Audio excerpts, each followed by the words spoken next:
Well, a pleasant good evening, everybody, and welcome to state quarterfinal soccer here on a fantastic Tuesday night from Crusader Stadium in Buhler. It's the top-seeded Buhler Crusaders at 17-1, set to take on the number 4 seed Mcpherson Bullpups at 7-11.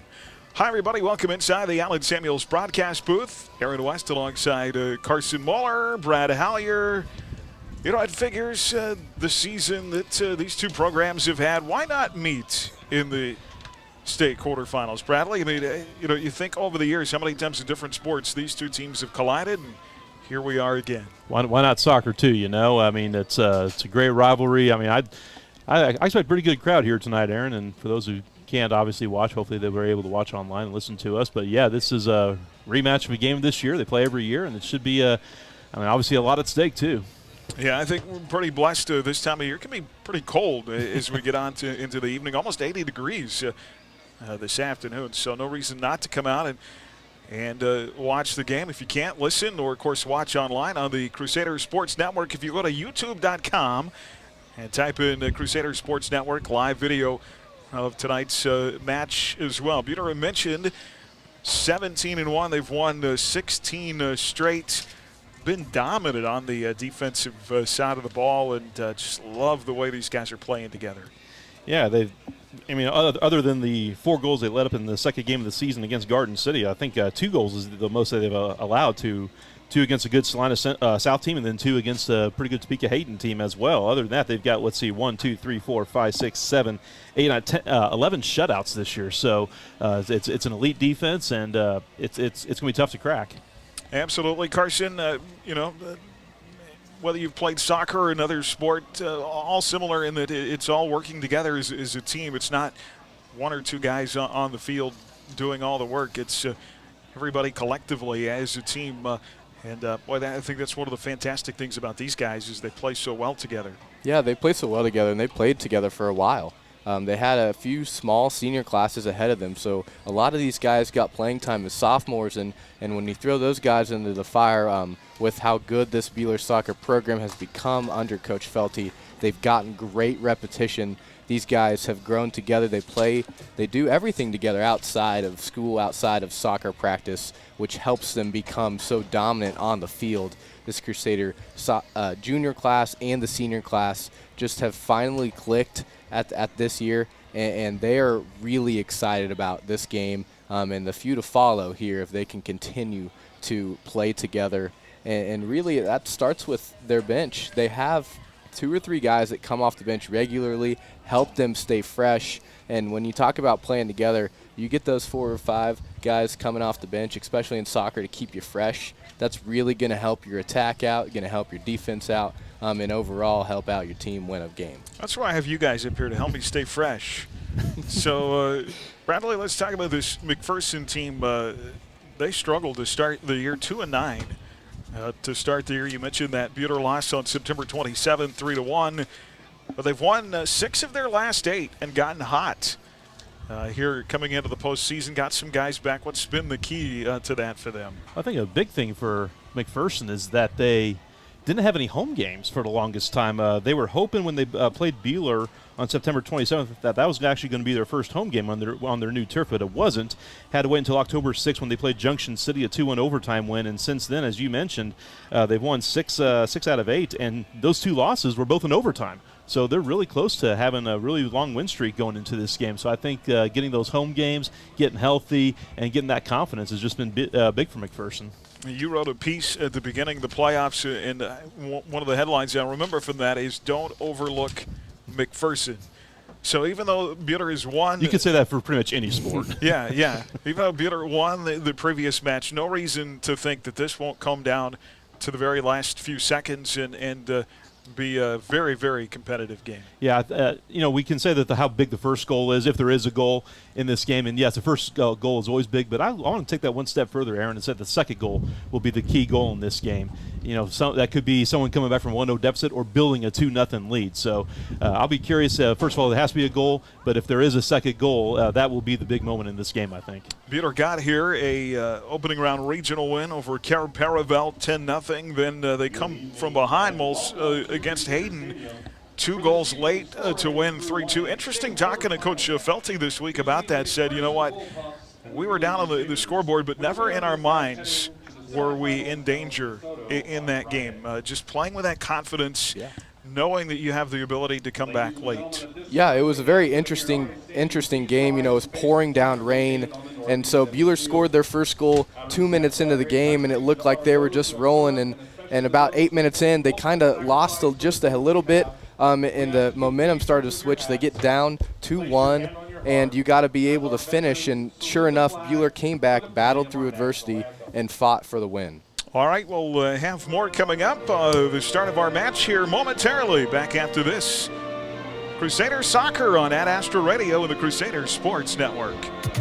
Hi, this is James with IdeaTech. We love bringing internet freedom to the residents and businesses of Buhler. IdeaTech is a proud supporter and the preferred internet provider of the Buhler Crusaders. As the Crusaders know, speed wins. We back up our lightning-fast internet with a customer-first philosophy. That means you will talk to a live person from our office in Buhler when you call in. If you're not already a customer, go to ideatech.com and click on Check Availability. Or you can call us at 620-543-5000 to inquire more about our services. As your community bank, Prairie Bank of Kansas is always looking for ways to make banking more convenient, like e-statements.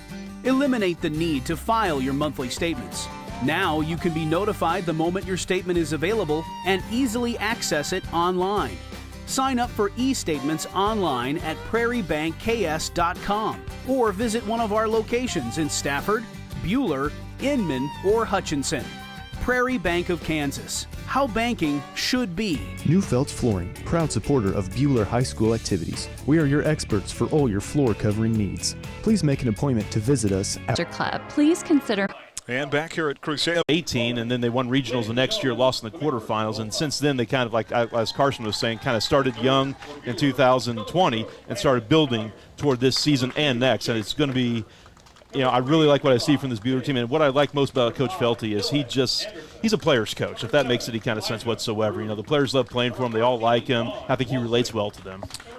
Well, he was a pretty good player in his day, and that's really when I remember Buhler soccer put itself on the map when Branson and that group of kids that made quite a run, I think, made it all the way to the semifinals, if memory serves me correct. Well, that was right before Branson, actually, when they had guys like Eric Holland and Sam Gailing and Tyler Sellers and players like that. Yeah. I think Tyler led the state in goals that year with like 36, and they lost in the finals to Independence in just one of the weirdest state championship games I could have possibly have asked for. But yeah, it's and Branson's class came right after that. Guys like Tyler Maxwell and obviously the old good coach now down at Capon. And so he's just a great guy. He's very personable, and like I said, he's a player's coach. You know, the boys all love playing for him. All right, we've talked about the rivalry really needs no more play-up, Carson, and that what a win between these two means whatever the sport is, a little bit of extra pressure there to go out and beat your rival. Yeah, there's always pressure. There's always build-up. It's been there all week ever since the game was over last week. You know, as soon as the final score came in from Augusta, Buhler knew about it, and I'm sure it was the same in Augusta for Mcpherson. So this game has already been played once this year. Buhler came out on top. That just adds fuel to the fire if you're a Mcpherson Bullpup. And they're coming out. They're feeling very confident in their ability to come out and challenge in this game, and Buhler is the same. I am so incredibly excited to see this game commence. Yeah, I think one of the things that excites me about this program, too, you look at the roster, they do have obviously some key seniors on that roster, but a lot of underclassmen as well. So we would expect them to continue to be contenders. Like I said, they're going to lose some key seniors after this year, but quite a few guys back too. So that's what you have when you got a program. You know, you just start reloading every year. You know, as you mentioned, some good depth, and Carson mentioned the depth that Buhler has, and I can't tell you how big that is when you get to the state level. Should Buhler be fortunate enough to get by this game, when you get to those final four teams, they usually will have 4 or 5 guys coming off the bench, and that's what Buhler has. I mean, they've got the depth this year that could be a big ally depending on how long this run goes. I think there's a team left in the state. Obviously, Bishop Miege has dominated the 4A soccer for a long time. One of these teams that's left, can they give them a match? Well, full disclosure, I went to Miege, played soccer for Miege, but I think it was the first half against Salina South, Aaron, where Buhler took a 4-0 lead at halftime, and that was, I texted my dad that night, and I said, Dad, I think Buhler could beat Miege this year. They named the stadium after you, didn't they? No, there's a statue there, though. Oh, okay. All right, well, this is kind of unique for me. I get to kind of step out of the way and let these two guys take over the play-by-play and just be the producer, which is not normal for me. But, fellas, enjoy the match. Thanks for being here tonight and doing this, and excited to get this thing started. All right, well, here we go. McPherson's going to be dressed in their visiting whites. They got red numbers, red lettering on the back, and Buhler dressed in their home black, trimmed by maroon on the sleeves, white numbers on the front and the back. Referees are dressed in blue. We're getting ready to get started here. McPherson will be kicking off, going right to left on your, I guess not your radio dial tonight, it's on the stream. And we are underway as McPherson will possess first, try to get the starting lineup here for both teams. Hayden Hoxie will be the key for this McPherson team. He is the key cog as he has the ball right now.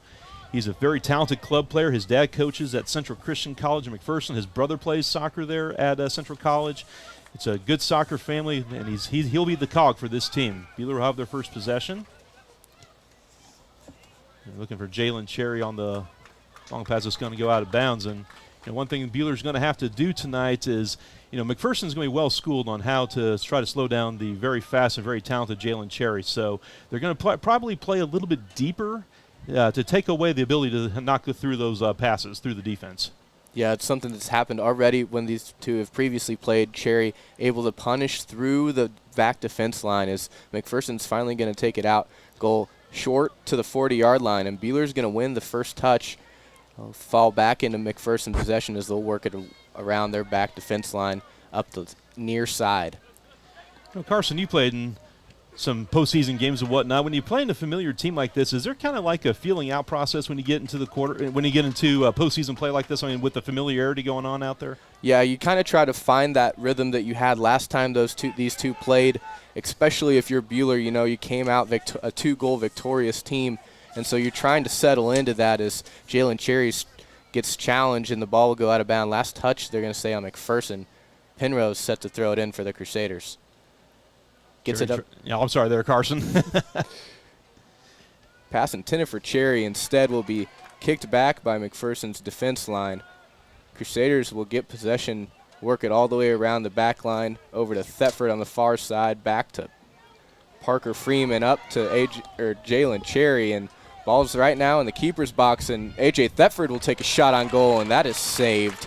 Great save by the McPherson keeper. Josh Wehrman in between the pipes tonight, a talented senior goalkeeper for the Bullpups. The punt from Weeper is to the midfield line. Thetford now for the Crusaders works it around. McPherson will take it away and retain their own possession. As Stambaugh takes it away upfield to Cherry. Cherry off the back of his heel. Stambaugh will come and find it. Now it's over to Thetford on the far side. Thetford cross over to Cherry. Had a great run on the ball. You're going to see a corner kick here. Couldn't get that. They're going to say deflected. Buhler will take the corner. That's probably why Jalen Cherry didn't get a good look at or a good attempt at that ball due to the fact it took a deflection there. Crusaders going to send their defense line on the very far side of the field. That's Dawson Valdoy, the big lefty. Cannon for a leg. He'll come over to take the corner as Crusaders set most of their men up on the back side of the goal, hoping to try to get one in. Here's the approach from Valdoy. Kick is high up, headed, just missed to the left side. I believe that was Jaden Kretzer on the head. Was so close to an opportunity for Buhler to put one in the back of the net. Instead, just left. It'll be McPherson goal kick here. Set up another possession for the Pups. Yeah, if you're good attempt there by Jaden Kretzer. If you ask him about that again, he probably would say I should at least put that on frame. Here's the boot. First touch won by the McPherson Bullpups. He's going to draw a foul on Buhler. Dawson Valdoy was playing very physical, trying to get the ball back. Instead, it will be a first foul on Buhler. Be a kick for McPherson.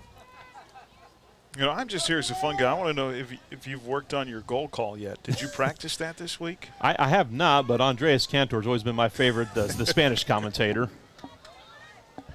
Ball currently being worked around by Ethan Stambaugh inside about 30 yards here.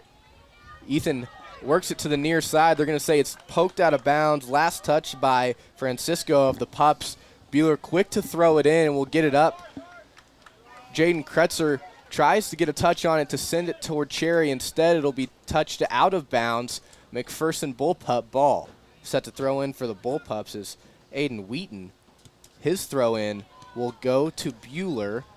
As the ball gets poked around, Penrose finally gets a good foot on it and will clear it back. Touched by the Mcpherson defense line, and they'll work it all the way around the field to the opposite side where the pass just mistimed. Falls into the lap of Dawson Valdoy, who works it up to A.J. Thetford. Thetford, pass intended for Amos Harder, instead taken away by Francisco of the Pups.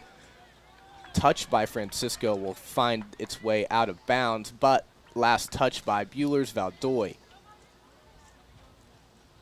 Throw in from the Pups, just high.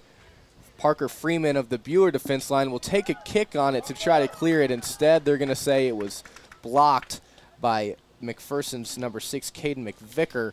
It'll be a throw-in for the Crusaders just on the other side of the goal line painted on the football field here at Buhler.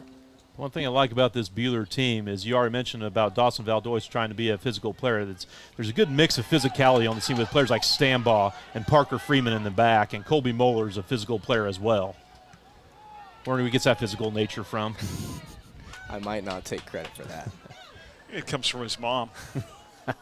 Ball worked its way up almost to midfield. Instead, McPherson will clear it back, working its way around as Valdoy kicks and slips. Instead, ball is finally retained by A.J. Thetford, and a great cross over to Cole Darling here on the near side. Darling settles and tries to make a move. Instead, will be poked out by McPherson's Jonathan Antoy, and we're going to get a whistle here. Move Darling back a little bit to throw in, and his pass intended for Kretzer. Kretzer tried to just let the ball fly through. Instead, it'll be headed out. Another throw-in for the Crusaders. Buhler works his way into midfield as Harder's header will go the wrong direction, and McPherson has a great chance at a run here. McPherson works its way down, has a man pass behind him, and Moeller will keep the ball and clear it out, and that's going to be kicked off of McVicker, and it'll be a goal kick here for the Crusaders. Great job by the Crusader defenseman. One matchup I'm already liking here. We got Jaden Kretzer on the near side, right side for the Buhler Crusaders, going up against McPherson's Jonathan Antoine at left defense. It's a pretty good matchup so far. And actually, that's Cole Darling here on the near side, but they've been kind of sticking to each other like glue so far. Ball currently at midfield, and the Pups will retain possession. Ball mistimed on the pass. Moeller will clear it up to midfield. That's Kretzer. Kretzer has it now, works his way down. His touch just a little far, and mistimed challenge by the McPherson Pups, and that'll be a kick for the Crusaders. Colby Moeller tees the ball up here at about midfield. He'll walk 5 yards back in anticipation to kick the ball. Lets his offense set up down just at the front end of the box. The kick is high enough. Sales finds the front of the box. First touched by McPherson. The header, ball works its way around. Now far side, Dawson Valdoy comes up to the 20, works its way back to A.J. Thetford. Thetford now has it far side. Ball poked away by McPherson. McPherson has McVicker up to challenge. Ball sent in. Moeller finds a foot on the ball, and he'll send it back over. Intended for Kretzer at the opposite 40. Instead, poked away. McPherson now another chance to run. Mendez has it on the far side. He'll give it up. Ball worked around. Valdoy trying to get a challenge on it. Instead, Moeller will get a foot on the cross. Ball sent back up to the 40-yard line. McPherson still has possession, trying to get the ball through the Crusaders' defense line. Instead, it's poked away by Kretzer.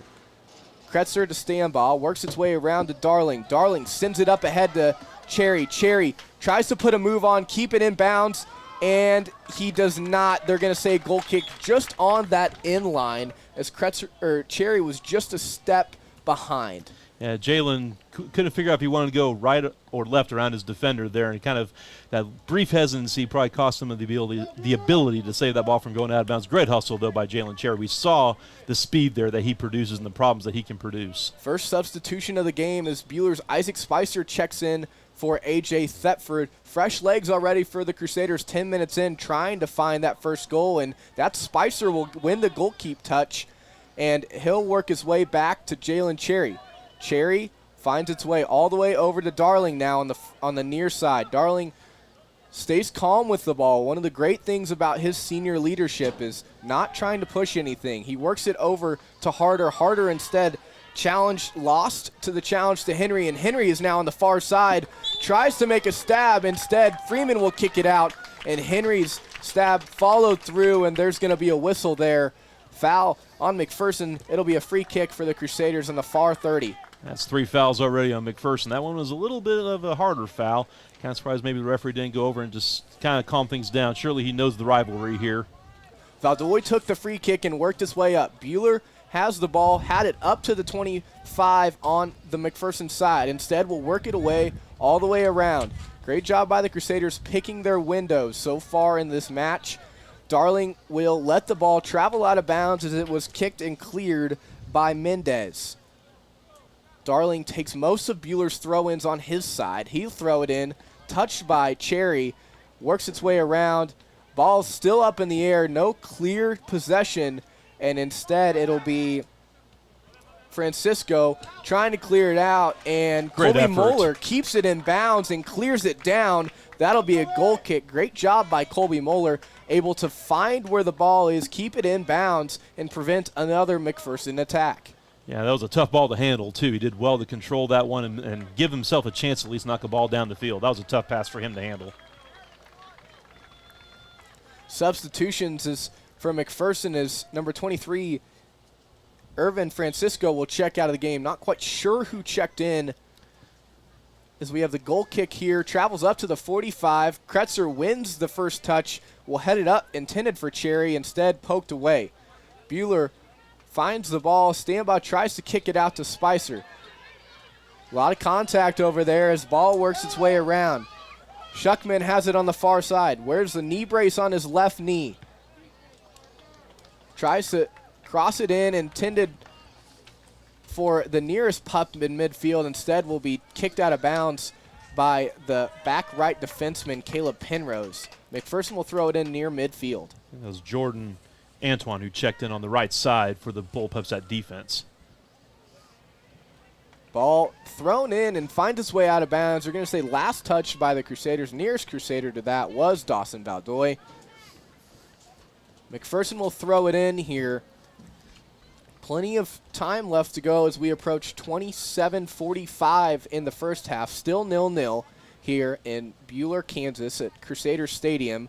Throw-in goes. Amos Harder wins it. Amos Harder somehow finds a way to get ahead on the ball anytime it's up in the air. We call him Famous Amos for a reason. Great challenge. Challenge by Cole Darling. Kicked out of bounds. Great clear as Mcpherson had Mendez on the left side. Great look at the goal. Instead, Darling wins the challenge. Will kick it out of bounds, and it will be a throw-in for Mcpherson. Near side, almost next to the flag stick, just about 5 yards out on this near side. Throw-in set. Here it comes. Very short throw-in. Header by Caden McVicker. Way off of the goal, outside of the keeper's box, inside the goalie box, and Jax Frederick will take this goal kick for Buhler. I think McVicker got lost there. I'm not sure he knew exactly where he was. As soon as he headed it out of bounds, he kind of looked at the guy who threw the ball in and kind of patted his chest as to say that, that was on me. Because he headed that with the power of a shot, and that was nowhere close to the goal, so I think he just got lost to where he was. Oh. The kick from Fredericks, let go by Stambaugh, finds its way up to Cherry. Cherry's tries to get to the outside of the Mcpherson defense line, will end up touching too hard and will fall out of bounds. Mcpherson throw-in goes Won by Amos Harder eventually, and they're going to call that one out of bounds. It'll be Mcpherson throwing here on Buhler's just about 37-yard marker on the football field. So 47 away from the goal. Mcpherson will trot up.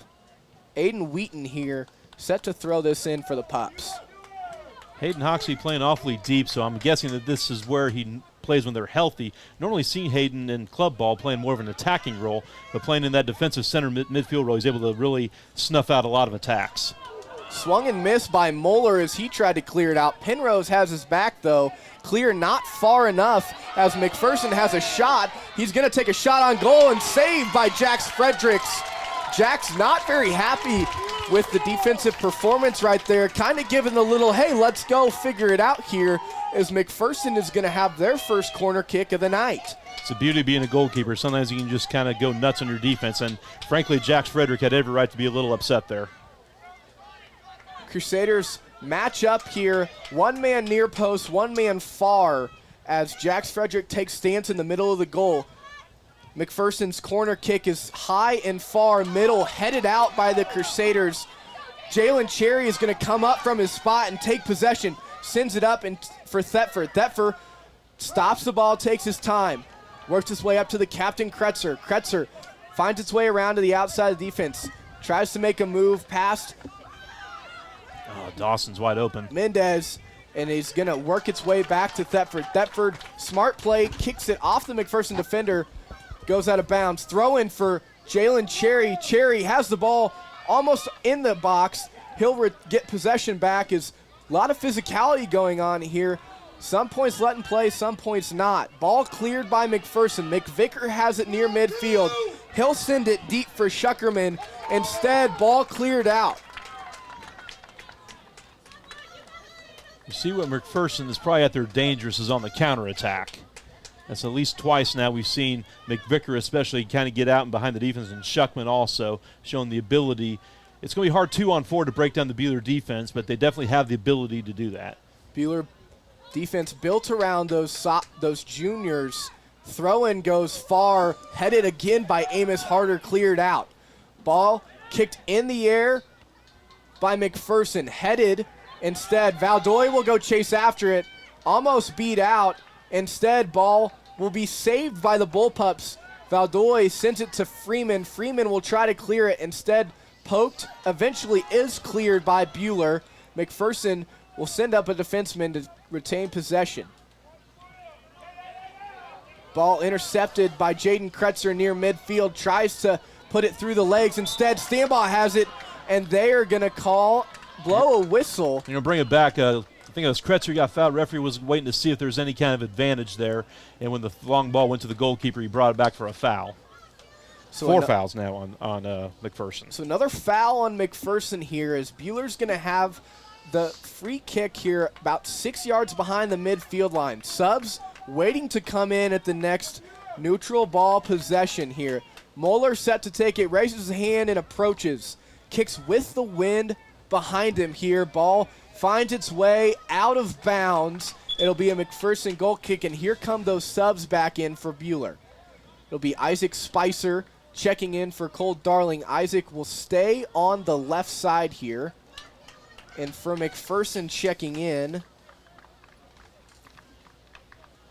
that is number 10, I believe.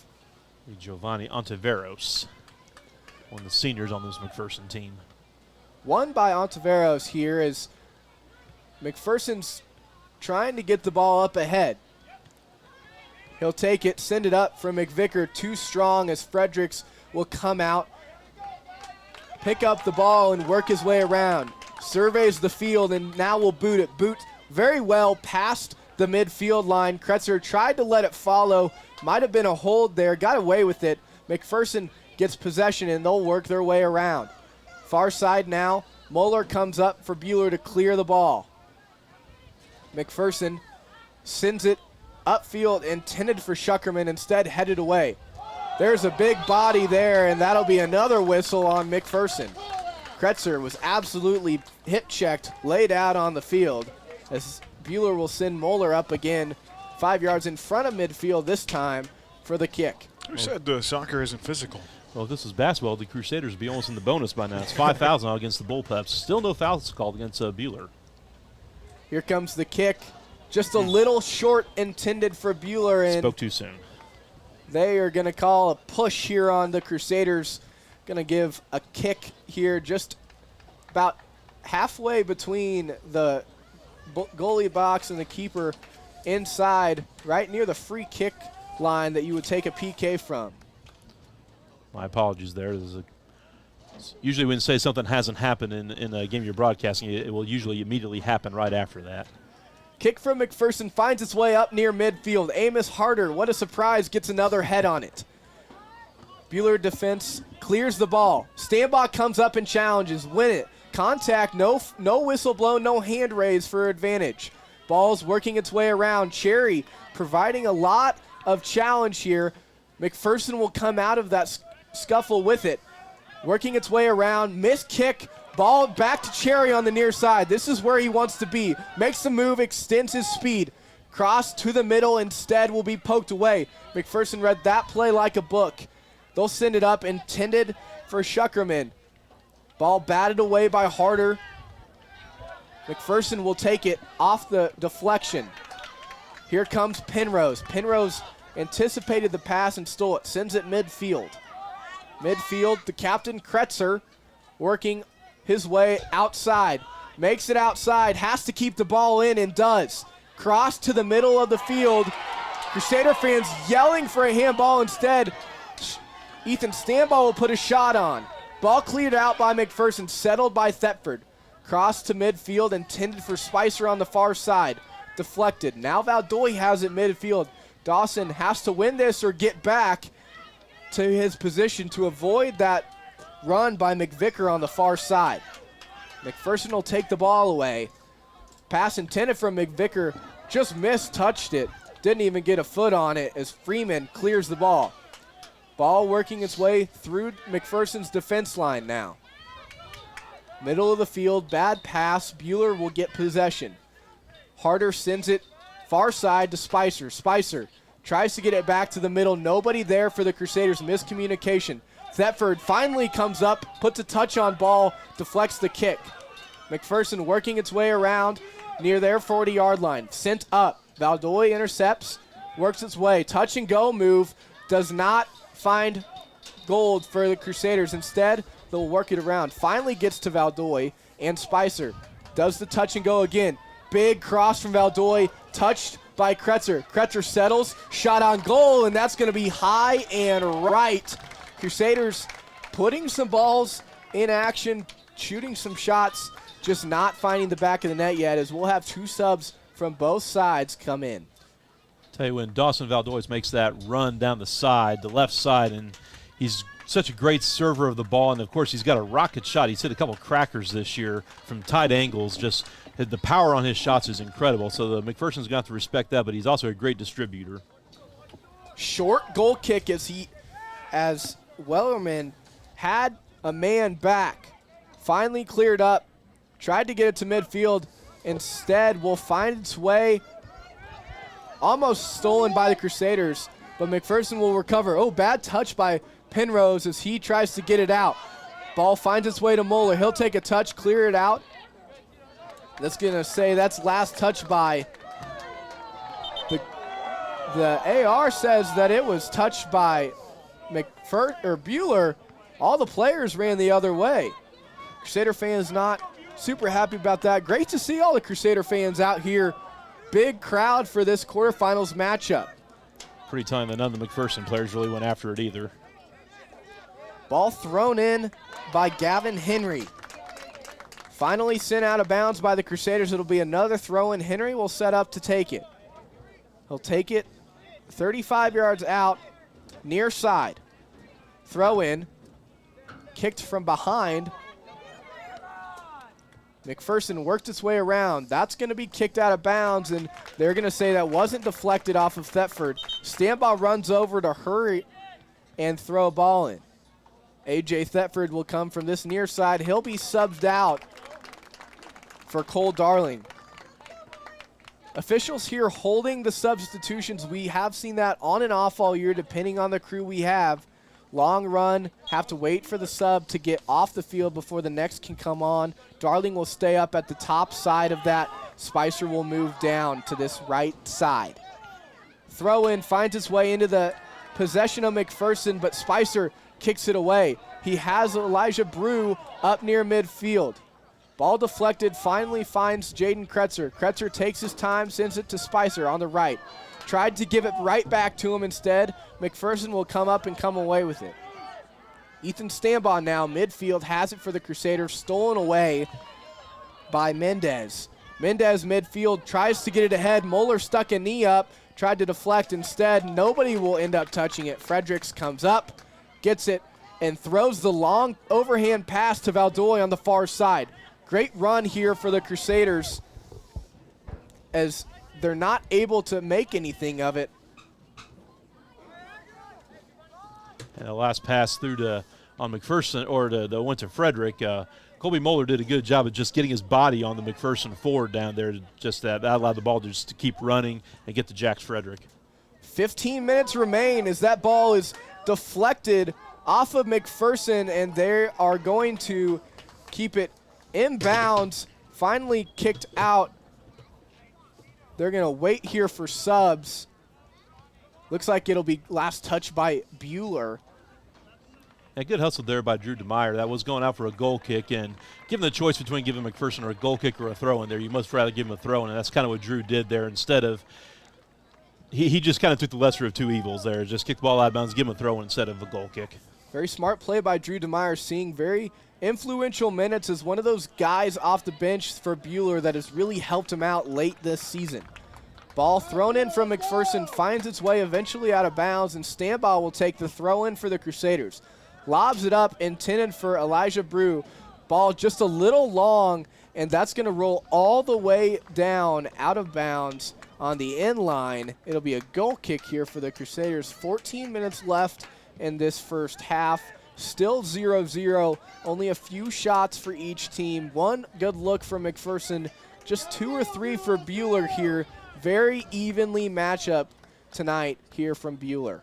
And each team with one shot on goal so far. Buhler with 3 shots total, and Mcpherson just with that one shot that Frederick saved. Goal kick cleared up to the 40, headed and first touch by Mcpherson. Mcpherson has it now. Ball cross sent in by Henry, deflected by Moeller. Henry will get it back though. Penrose will finally get the cross intended for McVicker, and he'll clear it out. Ball sent up to midfield. Brew had it for a second, instead lost it. Anton now for the Pups, just barely mistouched by Mcpherson's Reed Schuckerman. Jax Frederick comes up to make the play. Buhler sends it, tries the long cross Good for tackle. Spicer. Drew DeMeyer comes in, pokes it away. Spicer gets possession. Ball still loose. Brew making an attempt to challenge here. A lot of physical contact, and there will be the whistle. That'll go on Brew. A little too much shoulder check, not enough play on the ball. It'll be a Mcpherson free kick here. 43-yard line on the football field. 53 yards out, center of the field for Mcpherson. Hayden Hoxie can probably drop this on a dime wherever he wants to. That's what makes a player like Hoxie so dangerous. It's his ability to hit these free kicks pretty much anywhere he wants. Buhler sends their back line on the PK mark. Ball sent up, touched by Mcpherson. They got first touch. They wanted that. Instead, Darling tracks it down, clears it out. Brew will take his time now, works its way back to Kretzer, now to the end of the defense line. Freeman thought about sending it up, instead sends it far side. Actually, like what Buehler's done here. Instead of just trying to play direct, hold on to the ball. Let's get numbers forward and try to possess it a little bit. Darling will send it center of the field for Stambaugh. Stambaugh pushed, left his feet on that push, wins the foul and the free kick. Kretzer hurries up to set it up, will try to get it on his side, instead doesn't see Penrose wide open. Nobody within 20 yards of him here on the near side. Ball finally finds its way out of bounds. They're going to say last touch by Mcpherson, as we have 2 subs checking in for Buhler. That's Cherry back in and Thetford trading a little more speed here, just almost 11 minutes to go here in the first half. Crusaders really wanting to push for that goal before halftime. Probably the last time we see Jalen Cherry check out of the game. Did the same thing against Hayden. Sat out for about 10 minutes against Topeka Hayden and then played the rest of the game, and obviously was a big difference as he scored the game-tying goal. Crusaders working their way around. Bad pass by Penrose. Picked up by Henry for the Pups. Henry sends it up ahead to McVicker. McVicker has to hustle to save it. He does. Keeps it in bounds on the far side. Parker Freeman, his man, gives him a little cushion. Ball sent in, intended for Francisco. Touched and sent away by Buhler.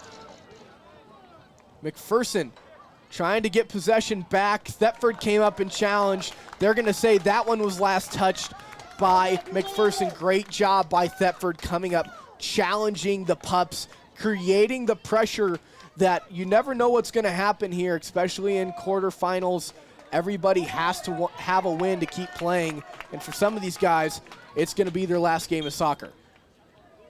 Buhler set to check throw in. Stambaugh at midfield. Gets it right into Harder. Harder up to Cherry. Cherry will send it to a wide open Valdoy on the far side. Dawson makes a man miss. Tries to get it far side. They're going to say that was last touched by, no signal yet. I think this is going to go to Mac, as Dawson evidently doesn't seem to care if it's his ball or not right now. Valdoy left the premises, just insinuating that it's McPherson ball. Throw in here for the Pups. It's going to be a decent throw in, just a little long. First touch by Valdoy. In a triangle motion, sends it in to Kretzer. Kretzer now sends it to Harder at the 40. Good AJ. There we go. Crusaders flip positions on the field. Bad touch by Penrose again, just off the bottom of his foot as Thetford comes up, makes a great move, and now has it on the sideline. Tries to stop and go, and that ball is going to be saved in by the Bullpups, centered and cleared out to midfield. Penrose has it for the Crusaders. Puts a good kick on it, just wide left. No need for the keeper to put any sort of hands on it. Lets it go out. It'll be a goal kick for McPherson. Sensing maybe just a touch of fatigue right now, Carson, from these teams. Seeing some bad passes right now, some heavy touches. So this is actually kind of a dangerous time if the legs are just getting a little heavy. A lot of these guys are going to have to play 70 to 80 minutes or more in this game. So this is a dangerous time potentially if the legs are starting to feel a little heavy for both teams. Yeah, completely different story than the last time Buhler played here when they scored in the first 2 minutes. Now fighting for a goal with 8:30 left to play in the first half. McPherson has it. They'll work their way back now. Anton for the Pups, dribbles up, finds it. Ball worked its way around. Challenged by Buhler and one. Kretzer now midfield. Stops and goes. Make sure Buhler has possession. Smart thing. Crusaders 4 men and cross the midfield line. Only for offenses. Kretzer playing that position here.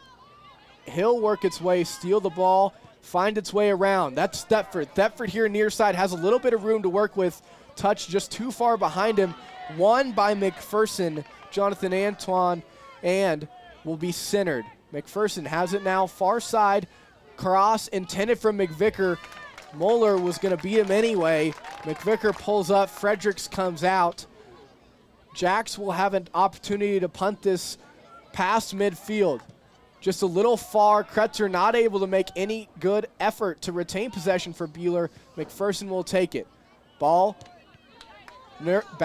very far touch by Moeller. Instead, he will be able to win it, clear it. Ball last touched by McPherson. Just looking at this McPherson defense, I mean, the ball's on the other side of the field, and they have a defender dropped all the way down to the 25-yard line when the ball's out of play, almost daring almost daring the Crusaders to try to possess the ball and break them down that way. Shows you how much respect teams have for Jalen Cherry's speed. McVicker now almost had the ball. Instead, Moeller comes from nowhere and kicks it out of bounds. Crusaders fans not happy with the call. Some of them don't have the angle here as Moeller came, won the touch, deflected the ball out. McVicker's angle wasn't quite right. We'll have substitutions here for the Pups. Just approaching 6:30 left to go. Bullpups will throw it in just about 15 yards out from the box. Throw in short right at Penrose. Penrose, instead of settling, touches it out. Now ball finds Penrose again. He'll send it up. There's Cherry. Cherry, a little bit of room to work with. Isn't able to win possession from Anton. Instead, the ball will be poked out. Crusaders wanting to hurry up. Stambaugh urging Thetford to get it in quick. Throw in. Instead, almost a handball for Mcpherson. They'll win it. Ball Meg's the official. Finds its way up to Cherry. Cherry, a little bit of room to work with. Far clear, just a little bit too far for Darling on the far side. McPherson's keeper comes out. He'll decide to punt. Yeah, Coach Branson felt he just yelled, "Find feet." He's tired of seeing the long passes like that. He wants them to try to possess the ball and break him down with passing. Crusaders win. Works its way up. Middle of the field now, there's Kretzer. Kretzer, a lot of bodies flying in. Isn't able to keep possession. McPherson drops everybody but one person back behind the midfield line to play defense on Buhler. Really respecting this Crusader offense. Crusaders coming in with a 16-1 record. Finds a way to score goals. Great pass to Darling on the far side. Darling, smart play, creates a Crusader throw-in, kicking it off the McPherson defender. Buhler will send Valdoy from his defense spot up to throw the ball in. Valdoy, a little bit of baseball background, expect for a far throw, and no, he'll check it down. Ball sent in. Left side, Valdoy left-footed. Great spot for him to be. Ball now poked away by McPherson. It's McVicker. McVicker on the far side. Kretzer really hard. They're going to great tackle by Jaden. Will kick the ball out of bounds as McPherson has nobody down but two. Throw-in will be touched by Buhler. Crossed out. Crusaders setting up on defense. Here's the shot, and that finds the back of the net. Goal for McPherson. Guess who? Number 12, Hayden Hoxie. Well, he's the cog for this McPherson team. He just had an opening. As soon as he got the ball, I figured he was going to shoot it. And I'm not sure if Jax was a little screened by that or not. But wide open shot there for Hayden Hoxie, and he put it on frame and gives the Bullpups the lead. Pups feeling really good about that deep shot. Nothing better than to motivate a team than a shot from beyond the box to get you rolling. 1-0 lead here in the first half. 4 minutes left to play. Crusaders really wanting to tie this up as they'll work the ball around. Penrose sends it now to Kretzer. Kretzer has a man behind, will work its way out. Centered to Cherry. Cherry turns and goes. Has Thetford. Thetford, little bit of room to work. He'll get the ball down. Takes a shot way right. Goal kick for McPherson. And I don't know about you, but if I'm McPherson, I might try to stall out here a little bit to halftime. Pretty comfortable with a 1-0 lead. Only 3 minutes left to defend. Yeah, they'll absolutely just try to, and well into the, as long as the score is 1-0, or if McPherson has the lead, expect them to try to shorten the game, much like Topeka Hayden tried last Thursday when they had the 2-1 lead in the second half.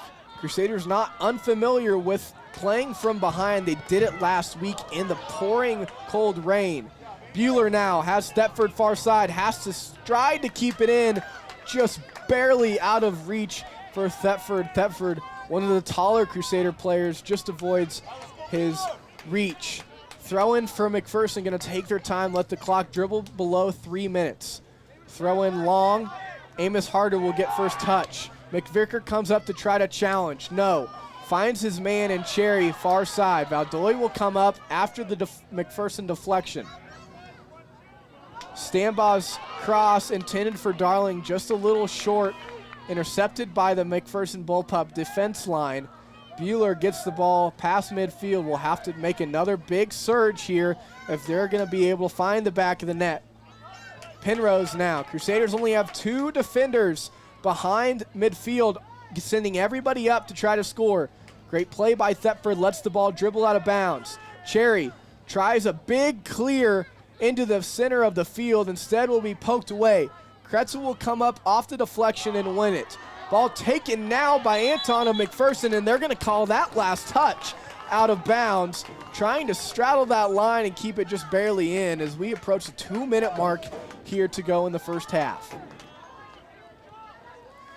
Throw in for Buhler, sends it up to Kretzer. Kretzer sends it, deflected off Mcpherson through the uprights. Dangerous deflection as Cole Darling hustles over to the far corner and gets ready to tees it up. That deflection could have gone anywhere, and fortunately for McPherson, it went over the goal, but that could have easily ended up in the goal. 141, here comes Darling kick. It's high and deep, headed by Penrose. Ball's on the ground. Harder's shot is going to be high, and that one's going to now be a McPherson goal kick. Great look there by Buhler, just a little high on the shot. Would have liked to see him come through the ball from the top side. Ended up just a little under it. Yeah, pound that into the turf more than hit it underneath the ball. A lot of traffic on that shot. Anything could have happened. Darling comes up to win the second touch for Buhler. Ball finding its way around.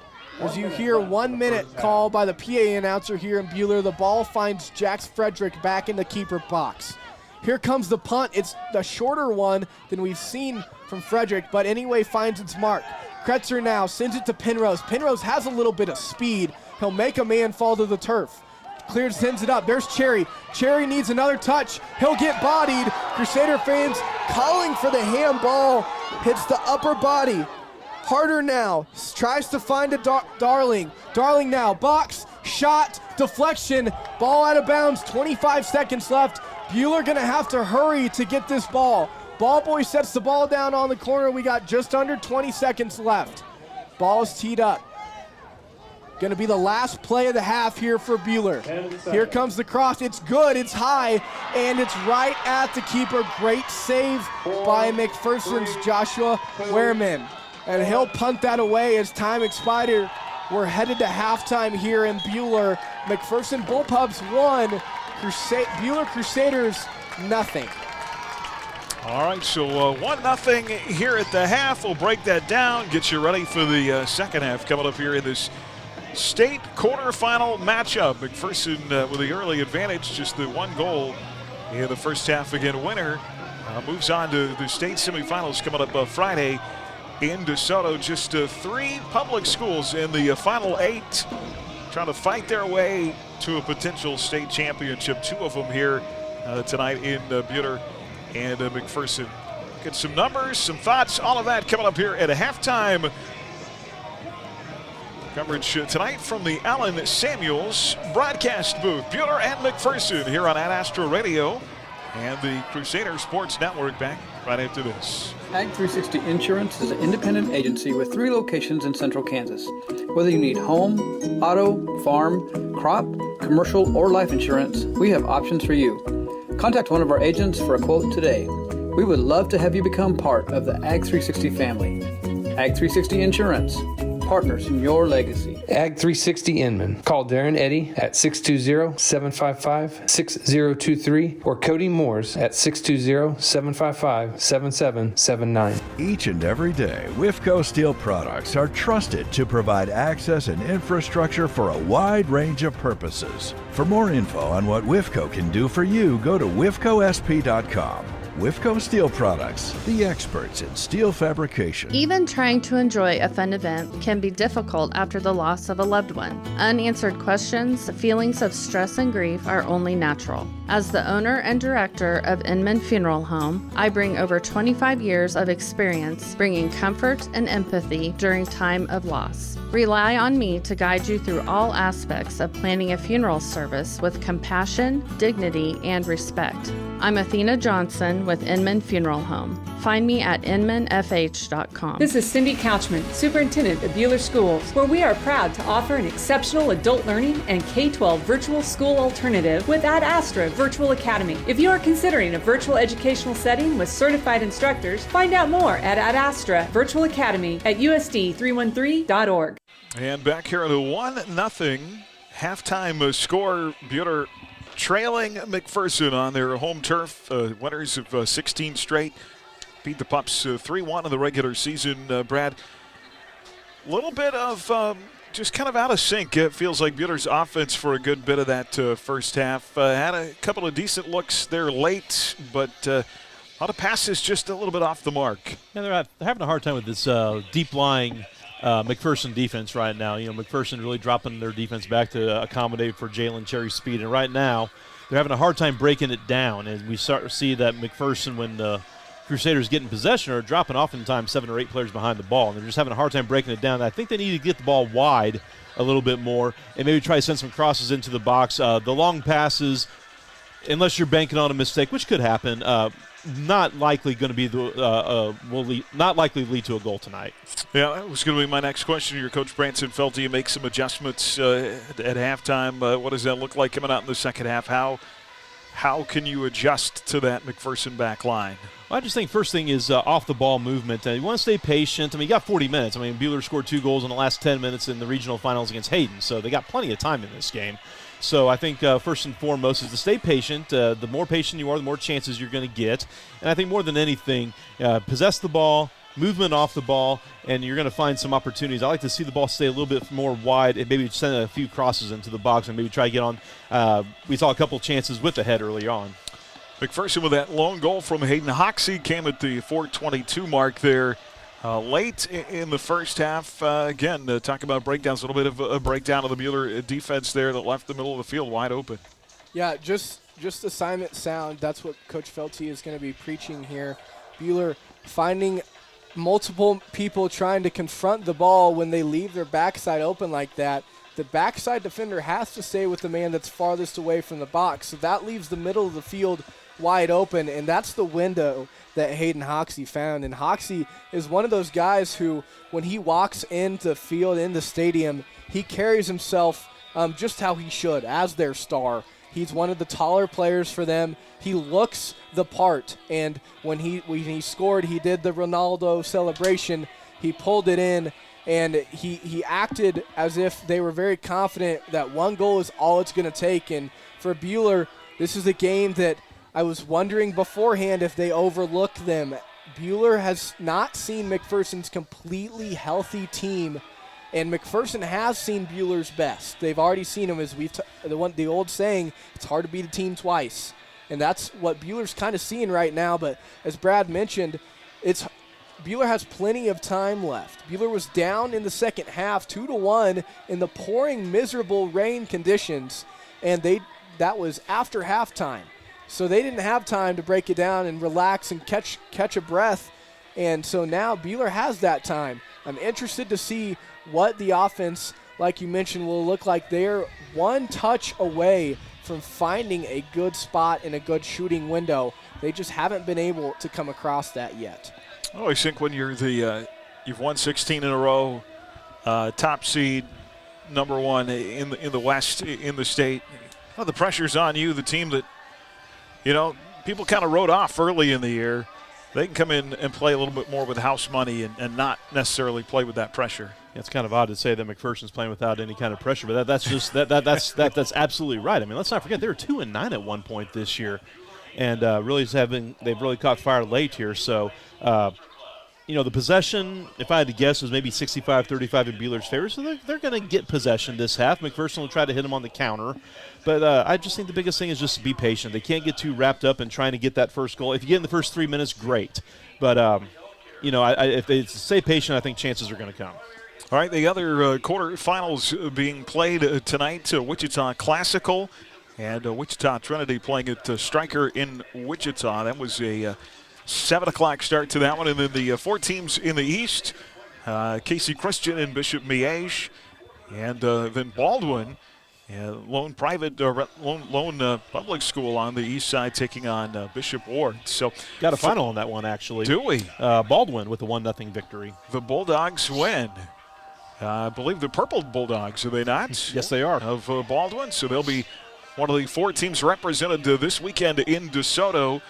Semifinals on Friday, and then the finals on Saturday. Fellas, will come back. Start of our second half coming up here from Crusader Stadium. It's a beautiful night here in Buhler, and of more soccer action. You can, of course, stream on our @Astro Radio app online at @astroradio.com, and live video tonight at Crusader Sports Network on YouTube. Second half coming up right after this. Are you building a house? A swimming pool? Are your lights flickering? Call Schmidt Electric. That's Schmidt Electric. 620-960-6755. Schmidt Electric will take care of all your electrical needs. Got Spock? At Dick's Phillips 66, our family has kept motorists on the road for nearly 60 years. Hi, this is Janet Dick, inviting you to stop by our locally owned station at 1215 East 4th in Hutch. Dick's offers top-tier gasoline, grab-and-go food options, and friendly service. Wherever you're headed, every journey begins with a stop at Dick's Phillips 66, 4th and Stevens in Hutch. Hi, this is Jen Stallman with the Buhler Booster Club. Booster Club supports all student activities and athletics. Please consider membership in our Booster Club to help support all students at Buhler High School. Follow the Buhler Booster Club and the Buhler Crusader Closet on Facebook and Twitter to keep up to date. Thanks for the continued support of our generous donors. What do you look for in an insurance company? Hello, this is Brad Patton from Wade Patton Insurance. If you're looking for sound advice, dependable service, and the careful evaluation of your family's insurance needs, you should give us a call. At Wade Patton Insurance, we specialize in personal service. Your agent that evaluates and sells you your policy is the same agent that will be there answering questions and providing sage advice when you need it. So if you're looking for personal service from an accessible agent, check us out online or give us a call at 620-662-5469. Well, welcome back here to Crusader Stadium. Here at West, Brad Hallier, Carson Moeller with you, and glad to have an opportunity with football being done last Friday to get a little soccer in, and of course basketball will be starting up first Friday in December, and Buhler opens up at Nickerson. Bradley, that'll be I think an emotional night there at Nickerson.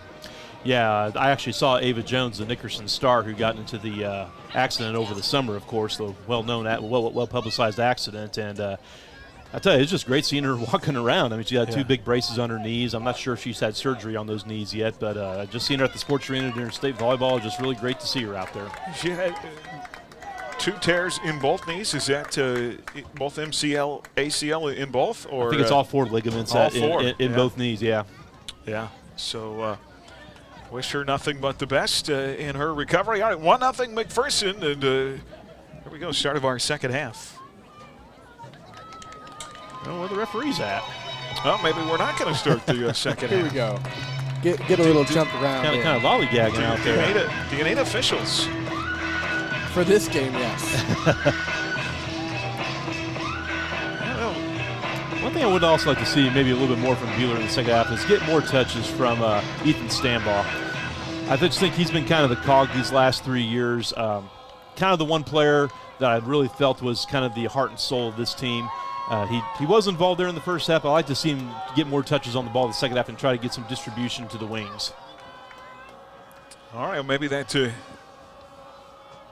position flip here. Buhler now with the headed toward the south. Maybe that'll give him some good luck. Yeah, and going against a very slight wind, but in a game of this caliber, I don't think that really matters. So as the AR on the far side has taken his place over by the Buhler bench, and we're getting ready to start the second half.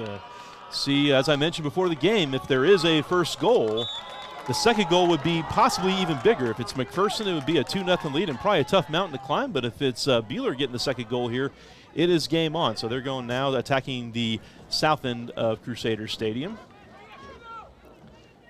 And Mcpherson, there's a quick turnover, and they're going to look to attack. Harder steps in, pokes it away. Now the Crusaders have it. Hoxie gets it back for the Bullpups. Now Hoxie's looking to counter himself, and there's a chance maybe with Hoxie out of position for the Crusaders to attack as Cherry, triple team, sends it out wide. Ball's going to go out of bounds, though, for a Bullpup throw-in. I would wager that as long as Mcpherson has the lead, we probably won't see too many chances from Hayden Hoxie like he just took right there. I'm sure Chris Adrian, the Mcpherson coach, would prefer him just to hang back and try to protect that 1-0 lead. Now Amos Harder, Stambaugh. Good switch over here to Dawson Valdois. He's got plenty of space to work with. Tries to drop in a pass, and the tall Hoxie knocks that down, heads it away. Parker Freeman races that, and he kicks it up, and it just goes out of bounds. A.J. Thetford was there to try to keep it in, but it's going to go out to the Bullpups. Yeah, one thing that cannot happen here is Buhler giving up that second goal. We're waiting for Mcpherson to throw it in. dropping almost everybody back, still keeping Cherry up, trying to be able to find that quick, easy goal. Coach felt he really stayed true to his formation the other day against Topeka Hayden, confident that they would get the equalizer, which they did, and the winner, which they did. So, but again, no sense for panic. I mean, there's still 38-plus minutes left in the game, in the second half, and A.J. Thetford. Valdois tries to play it to Stambaugh. Now the Pups will look to counter. There's Jordan Antoine. Plays it back into the middle. There's Caden McVicker.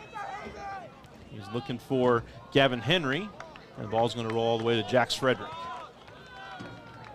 It's a chance maybe for the Bullpups, or for the Crusaders, maybe build out of the back. Jax opts to punt it. Goes right to Henry. Bullpups try to send it into the middle. Dawson Valdois will track this ball down. Is he going to keep it in? It's going to go out of bounds for a Buhler goal kick. Winner of this game will advance to the state semifinals, where they will reseed the teams based on East and West. So if Buhler would come back and win this game, they would be the top seed out of the West and play the bottom seed out of the East. If Mac wins, they will be the bottom seed out of the West and play the top seed out of the East. Confused? You should be. Can you say that again? I can't. That was a once-in-a-lifetime thing. Once-in-a-lifetime explanation. All the reseeding, of course, happens after the regional round, too. Ball goes out of bounds around midfield, and it's going to be a Bullpup throw-in. As we mentioned before, the probability of the Bullpups being in any kind of hurry is virtually nil right now. They're under no obligation to hurry. Valdois pops the ball out. It's going to go out of bounds to Mcpherson. And if Mcpherson can turn this second half into a very ugly ball out of play a lot half, they're going to like their chances here. It kind of becomes a chess match, a tactical battle as much as a technical battle. Bullpups have it as Hunter Mendez plays it across, cleared away by the Crusaders. Mendez wins it back, goes over the defense. Now some confusion at the back, and it's going to be knocked away by Caleb Penrose as there's confusion between a couple of Buhler defenders and goalkeeper Jax Frederick. I'm not sure if no one was talking. There was also a Bullpup in there also. I think ideally what you want to see there, and can't really see how far Jax was away from the ball there, but essentially for him to just come up and, if anybody's in the way, clobber him, even if it's his own teammate there. As it is, no harm. Just a throw in here for the Bullpups. It's going to be a long throw in. Their girls team has a few girls who do the flip throw in.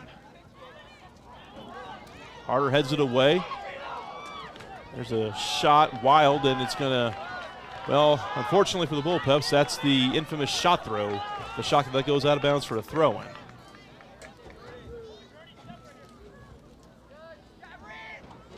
Right now, Mcpherson feeling a little more comfortable with things. Buhler needing to get the ball out of their box, out of their side of the field, clear it up, set their offense back up, did a great job of controlling possession last half. Needing to find that again here as we've got 5 minutes deep here in the second half. Another throw-in for Mcpherson. I actually felt like Buhler played some of their best soccer the first half after going behind. As the ball is going to be headed out, and a 50-50 call here for the referee. They opt for a throw-in instead of a corner kick. That's usually what they tell you to do when the ball goes directly over the flag, is to call a throw-in. Now bouncing ball in the goal area, and an opportunity maybe here for the Bullpups.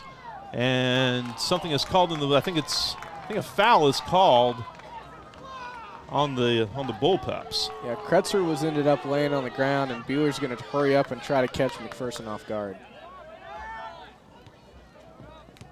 Harder, Thetford, and that's what Aaron was talking about there at halftime, is just a little bit out of sync on some of the passing. It's not far off. And the one thing that Buhler really can't afford at all is to have bad body language. You just got to stay with it. Again, they were in this exact same situation against Topeka Hayden. Now Penrose trying to make a run down the sideline. There's a misplay. Maybe an opportunity here, but swept up nicely by the Bullpup defense. That was Manny Morales, who smartly came in there and won it back. Now Kretzer gets it back for the Crusaders. Still Kretzer. Triple team that's going to be knocked away over Parker Freeman's head. Frederick's going to come out, and he's going to be able to use his hands, and he's going to throw it out quickly to Dawson Valdois, who's got acres of space in front of him. Cherry making a good run to the corner flag. Dawson send it there.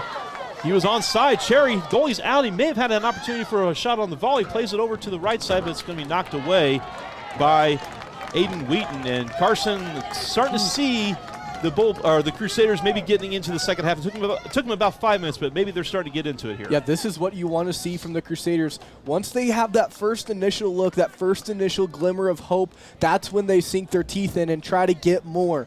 Buhler did a great job of getting the ball up to Cherry. Would have liked to seen him take a little stronger pass or a stronger shot. Instead, they'll get it in and keep working on offense. Cherry still got it on the far side, plays it into the box. Great ball, and it's headed just off. Was that Amos Harder? No, that was Ethan Stambaugh. Just so a little too high. So close, just barely off. Great job by Buhler. Caught the keeper of Mcpherson just completely off guard. Great send by Buhler. Have to keep that up. They've got that first glimmer. These guys start to have a little pep in their step now as we get just about 8 minutes in. Here comes the kick. Yeah, Cherry with some great work there to set up Stambaugh for the header. I think it was just maybe an inch or two too high for him. Valdois, a clever switch to the far side of the field. There's an inadvertent pass there from Cole Darling.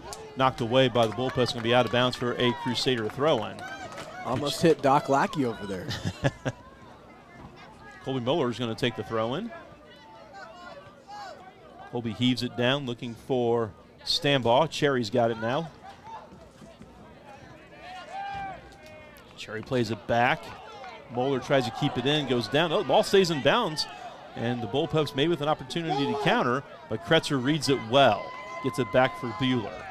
Buhler sends Moeller up. He's one of their middle key defensemen. Just coming off that ACL. A little scary to see him go down over the ball, but keep him up. He's going to work his way back now as they send Valdois up.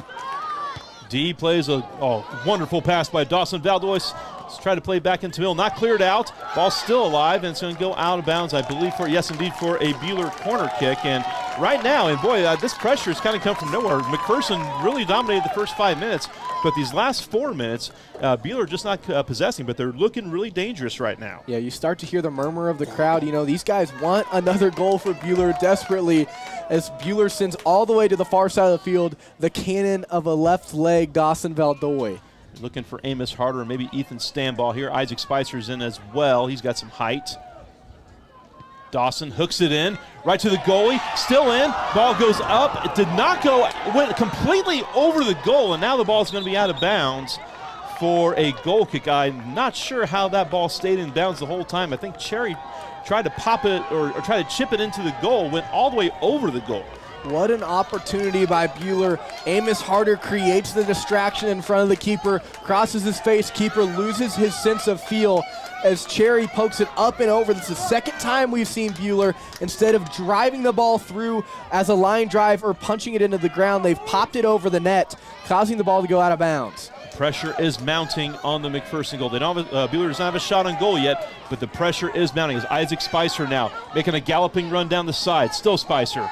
Good battle here with the Mcpherson defender, and it's well read there by Jordan Antoine. Jordan Antoine clears it away, almost takes out a couple of ball boys. Spicer wants to play it quickly. Now he's going to hold up and give the ball to Stambaugh. Yeah, Ethan wearing one of those captain bands. Smart settles it, the senior. Looking for Cherry. Now Harder's got it. Amos. Still Amos. And he's trying to hook it for Spicer. That's going to roll out of bounds for a goal kick. Harder was just kind of caught there, unsure of where he should go right there. Probably his best option was just maybe hold on the ball, shield it, and see if he can maybe get joined in the offense there by Dawson Valdois, who got a couple subs coming in here as A.J. Thetford checking back in for the Crusaders. Looks like Darling will come off. Buhler's shown great lengths of success when they have flipped the field, going from left, sending it to the right side as we resume play here. Definitely like the last 5 or 6 minutes here from Buhler as Mcpherson, after the goal kick, will get a throw-in. And this is honestly the first time in probably in 5 minutes that the Bullpups have crossed midfield. Just kind of like the first 5 minutes the opposite way. Now an opportunity maybe here for the Bullpups. There's a long shot that's going to sail over the goal. Good attempt there by Irvin Jose Francisco, a sophomore forward for the Bullpups. Not a great play there by Buhler, trying to get a touchdown on the ground before they cleared the ball. Instead, mistouched, ball squirts out, finds Mcpherson, had a shot. Goal kick coming up for Jax Frederick, and there was 4 bullpups, not including the goalie, on the other side of midfield. They're not exactly parking the bus, but they're definitely showing that they're not going to let a through ball beat them in this game. Spicer, some good work to try to win the ball. And a foul is going to be called on the bullpups as Jordan Antoine for Mcpherson took the brunt of the wrath, and now he's the referee actually, I think did he point the wrong way? Initially, he said the foul was going against Mcpherson. Instead, he'll flip it up. Once he comes and checks on the injured pup, he'll get up, he'll shake it off and be okay. Spicer challenged just a little, probably too high, led knee first, trying to protect himself as you were taught, but he'll draw the foul, and guess who's taking this kick? Hayden Hoxie, who's a free kick specialist. A wonderful ball, maybe a little too short as it's headed away by Stambaugh, not out. Amos Harder will take care of the mess and clear it away. Far side for the Bullpups. It's going to go out of bounds for a Bullpup throw-in. Again, this Mcpherson team's won 6 out of 8 with their only 2 losses coming in overtime. They didn't have any home games until their new facility was ready, their new turf. Now the Bullpups looking to attack on the left side. Now it's hit. A cross attempt is going to go out of bounds for a goal kick. And I think Chris Adrian, the Mcpherson coach, is kind of beside himself as if to say, well, we've got an opportunity here, and that's the best we can come up with. Goal kick for Jax Frederick. He has started every game in goal for the Buhler Crusaders in his career. Not sure if he played them all as a freshman. I'm kind of guessing he did. Isaac Spicer now on the left side. He's got some options in the middle, and instead of playing it to Kretzer's feet, it plays it in the middle of the space, and it's turned over. And that's what Coach Felty was talking at in the first half about, is play it to feet. Not everything's got to be played into space. A little bit of a kickball match going on right now. Here come the Bullpups now on the attack. This is Henry. Now making a run down the right side is Jordan Antoine. He's got it. Has a little hard time getting it under control. Hoxie passes to Francisco. Good tackle there by Stambaugh. That's one back by Hunter Mendez. And kind of a game of 5-minute spells here. Now an opportunity made for A.J. Thetford. 2-on-2. He's got Cherry with him. Thetford threads it over to Jalen Cherry. Cherry shoots. It's saved. Rebound. And it's saved again. A nice save there by Josh Wehrman, the senior goalkeeper. A great opportunity. And Carson, that's not the first time we've seen a little discomfort in the back by the Mcpherson defense, which was so good in the first half. No, great run by Buhler. You can see how much effort Jalen Cherry expended. You know, that reminded me of a play we saw last 2 games here in Buhler when we've seen the Pups play Buhler. Tackles in the box, creating penalty kicks. Maybe Cherry tried to draw one there. Instead, McPherson wins it, and they'll retain possession. It's been the best opportunity of the game for the Buhler Crusaders, but once again, they should start feeling a little bit more confident in their ability right here, knowing that they're getting some opportunities as the ball goes out of bounds after. That's going to be a throw-in, okay. Making the run there was Hunter Mendez for the McPherson Bullpups, and there's one of the long balls. If they're going to have a long ball, well, there's another missed hit by the McPherson defense, and Thetford's got it again. Not a lot of options. He goes into the box with Jalen Cherry. It's over. Spicer, a little unsure what he wanted to do there. Jalen Cherry, though, has it. Cherry trying to work around his defender. That's Antoine. A good one-on-one battle. Antoine wins this one. Cherry wins it back.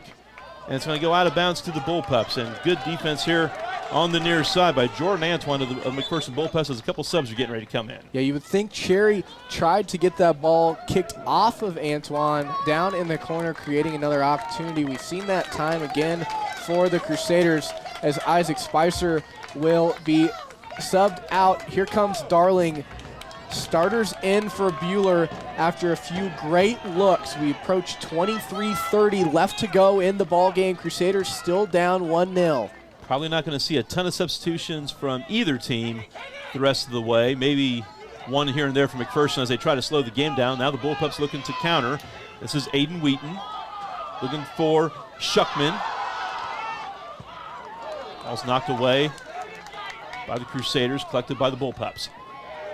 And Thetford right now is causing all kinds of mischief up there, as is Cherry. I'm sorry, Cars. I was just going to say this McPherson defense, which was so solid in the first half, showing some cracks here in the second. Yeah, just the long strides of Thetford really punishing them, and Stambaugh is going to flip the field. If Darling gets a good touch here, he has a lot of room to work with. A little bit of fatigue, I think, right now for a couple of these McPherson defenders, as is Cherry. But again, these kids are going to have to pretty much go the rest of the way as a long ball gets sent out of bounds, and it's going to go back to the Bullpups, and they are getting ready to make a substitution on their next opportunity. Good work there by Darling, and actually a foul is going to be called on Cole Darling for a shove in the back. So you're hearing the Crusader fans argue for a high kick. The attempted kick over the back of the head with Darling coming up. Darling had those hands up, palms extended just a little bit, which drew the foul for Buhler. Honestly, in that situation, I'm fine just letting the play go. That's just me. Good header there by Amos Harder, winning the free kick. Goes over on the far side there is Caleb Penrose. Cleared away by Colby Moeller.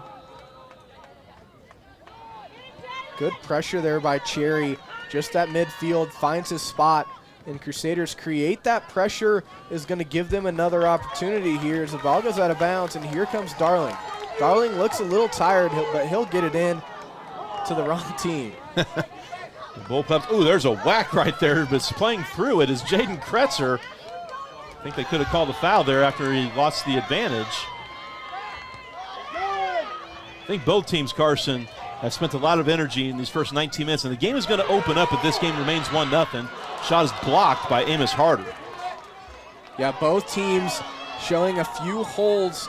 Crusaders closing those very quickly, though, as McPherson just barely out of a good shot opportunity. Ball will be last touch. It'll be a Crusader throw-in. McPherson head coach is trying to pump his team up, wants them to show just a little more energy. Play with the fact that you're confident with that 1-0 lead and try to get Buhler to not get one in the back of the net, as this is probably the last time we'll see Jalen Cherry subbed out. Yeah, Eli Bruce coming into the game. I would guess that with 20 minutes and 39 seconds left in the second half, that Cherry will probably be no later than the 15-minute mark as the ball goes out of bounds. I believe it's going to go to the Bullpups on a throw. Yeah, you heard of power naps. This is definitely a power rest here for Jalen Cherry, trying to get his legs, get a little bit of water in him, not too much, and get him ready to put one or two in the back of the net. The older you get, the more you appreciate those power naps. Aaron can definitely speak on behalf of those. Love me a good power nap. A foul is called on the Bullpups, and Buhler looks to play it quickly. Ball goes out of bounds. Scoop Penrose back. He has Valdoy here on the near side to the announcers, wide open. Yeah, prefer about throwing there. Preferred he had gone back to Colby Moeller, which would enable the switch right there to Valdoy's. Now the Bullpups lose possession. Eli Brew tries to play a one-touch over to Caleb Penrose, but it's knocked away by the Bullpups. And McVicker on the far side working, gets around a couple Crusaders. Brew, one of those key seniors, along with Isaac Spicer, come off the bench, provide a little bit of rest, but he would start on a few high school teams. Great player from Spicer, and Brew is, oh, what a whistle, as Amos Harder is visibly upset, needing to walk away, and he does, not creating anything worse, but it was one heck of a check right there. Yeah, and this is one of those times where the Buhler players need to make sure that they keep their emotions in check. They still got plenty of time left. Again, they were down 2-1 late against Topeka Hayden and didn't just come back to win. They came back to win in regulation, as Hayden Hoxie will take the free kick here.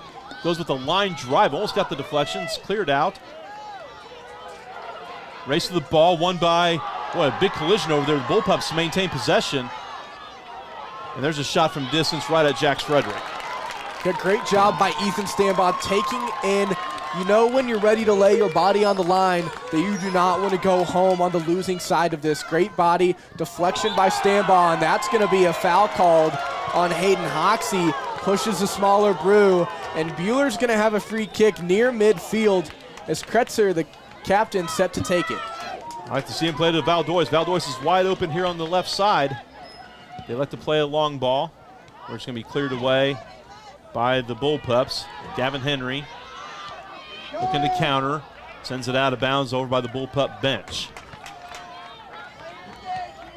Cherry's wanting to come back in, as I said, probably before the 15-minute mark. 17 minutes remaining and 51 seconds.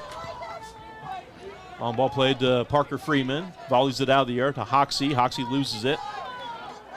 Both teams having a hard time maintaining possession right now. Almost poked away there by the Crusaders. That was Cole Darling.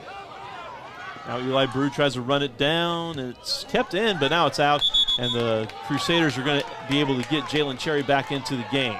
It looks like Isaac Spicer, I believe, is coming back in as well. Bullpups making a change also.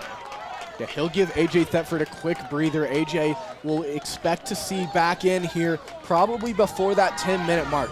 Once you hit 10, substitutions are going to be limited unless Mcpherson wants to run the clock a little bit more if they're still ahead. Well, at some point, if this game remains 1-0, Branson felt he's probably going to have to change tactics. He's probably going to have to change formations.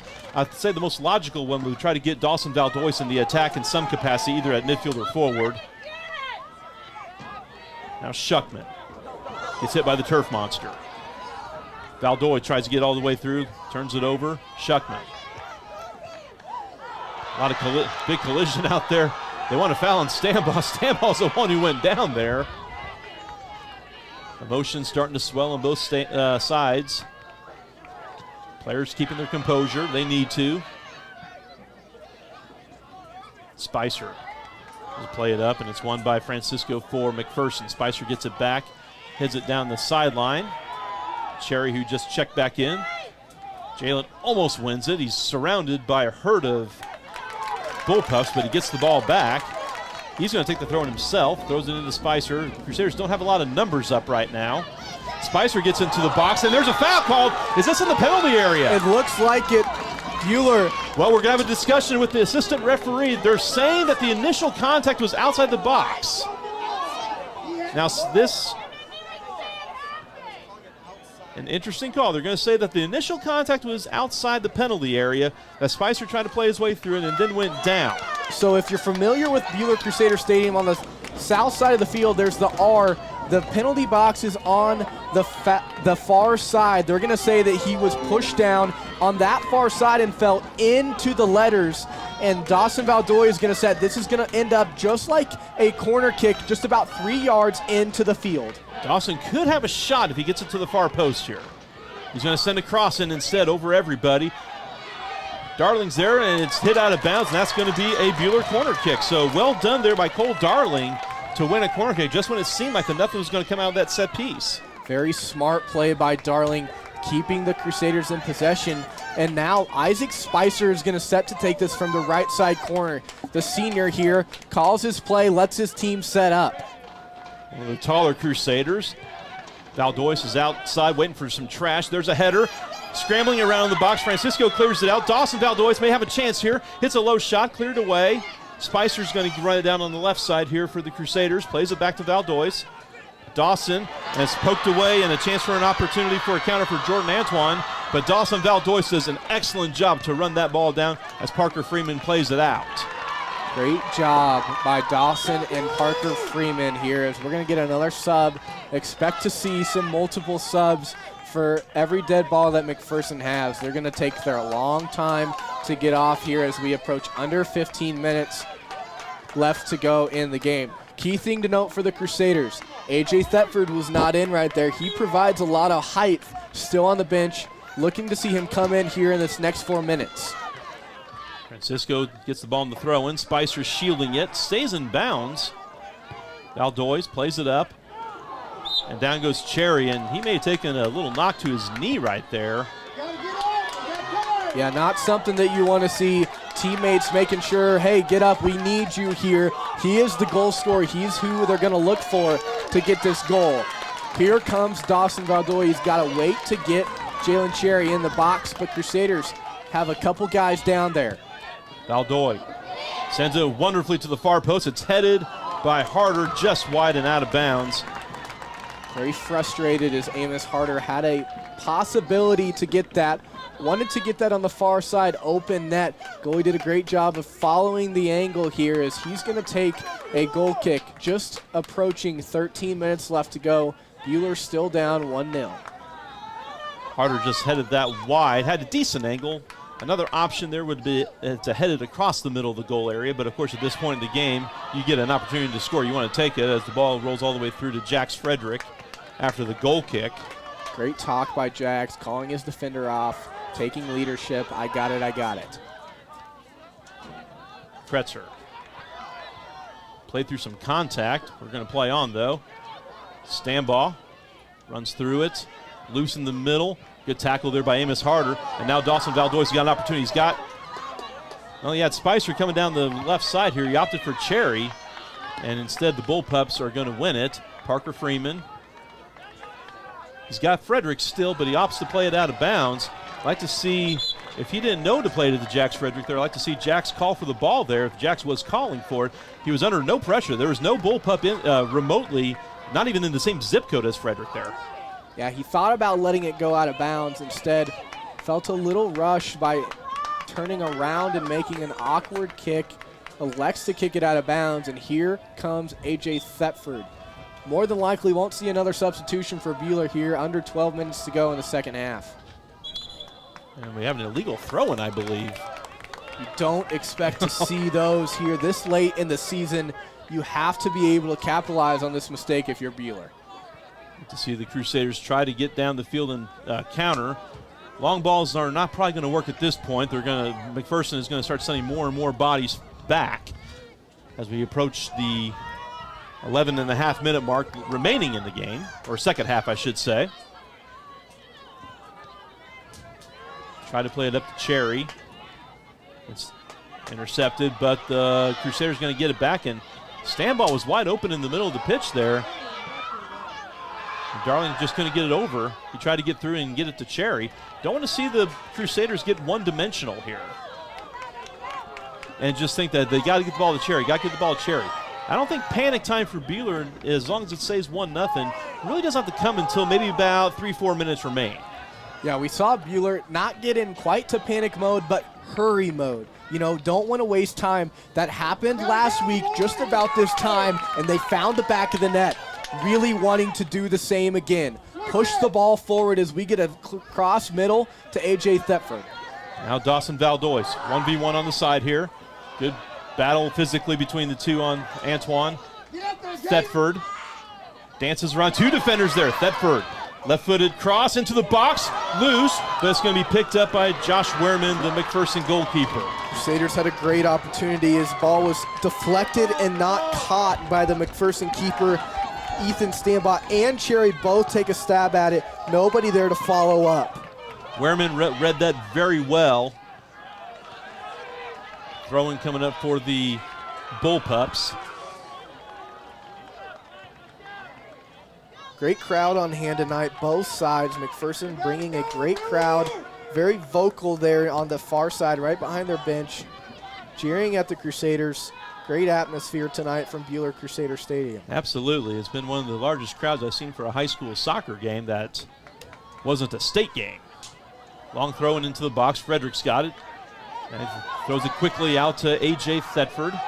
Thetford, a wonderful piece of skill by Thetford. Not a lot of options, however. Stambaugh's trying to come up and join the attack. Dawson Valdois joins the attack.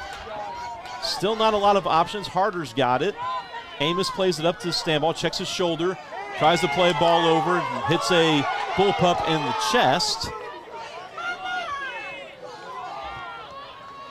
Amos Harder heads it on over to the far side.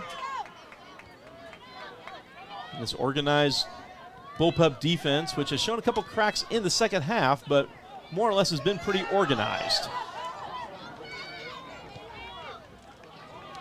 Now, that was Schuckman.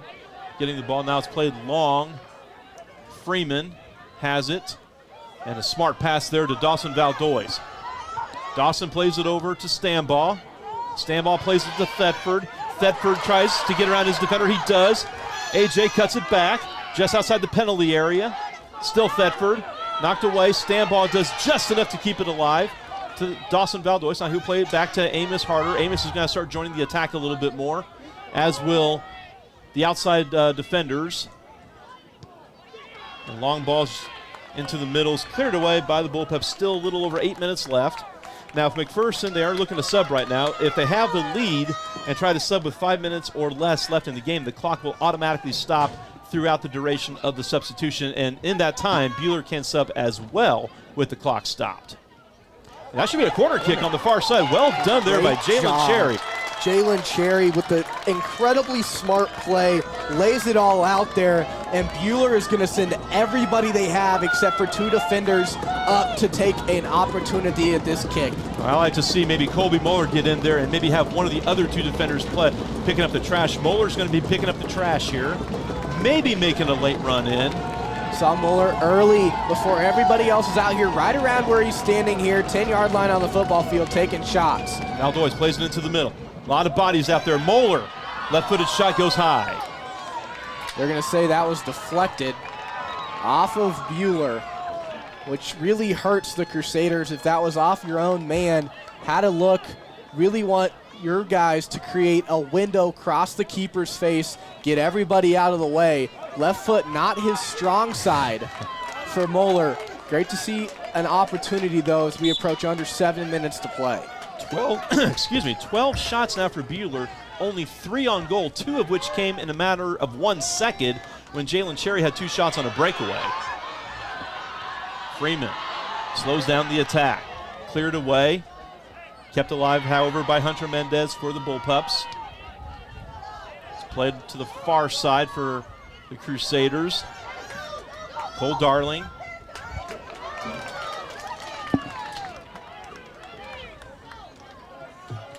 One nothing Buhler, or excuse me, 1-0 Mcpherson. It's a little over 6 minutes to go in the second half. Crusaders pushing to try to find an equalizer. Valdois is looking for Thetford and turns it over. Cleared away. Harder trying to win it back, but getting there first was Caden McVicker of Mcpherson. The Bullpups have not been to state since 2017 when they reached the semifinals and finished in 3rd place. Buhler has not been to the semifinals since 2018 where they finished state runner-up. And still with a little over 5 minutes left, the Bullpups are able to sub without any time penalty. It's only with 5 minutes or less remaining when the winning team is subbing that the clock stops. Yeah, what you want to see from Buhler is a flip of the field in A.J. Thetford and and Jalen Cherry running. Here comes the free kick. Ball set down for Moeller, and Moeller set to take it. He'll take it, send it up. Intended for Thetford. He'll get the first touch back across the center. There's Ethan Stambaugh. His touch not settled. Instead will go to the defenders. Thetford still has it, though. Tries to win it back, and it's cleared away. Freeman has it. Plays it on the right side. Now the Crusaders looking to attack. Looking for Kretzer. Another ball that was played into space. Still trying to make a run through there was Caleb Penrose. There's nobody across the midfield line for the Pups. They are a brick wall right now. Right now, Reed Shuckman might be on his own up top for Mcpherson. And he's onside as there's a couple Buhler defenders back. Poked away wonderfully there by Colby Moeller. And a foul. Nope, they're going to play advantage here. Good job by the official, calling the advantage there. And this ball is going to roll out of bounds as Gavin Henry tried to work her way around the defender. Still 4 minutes remaining.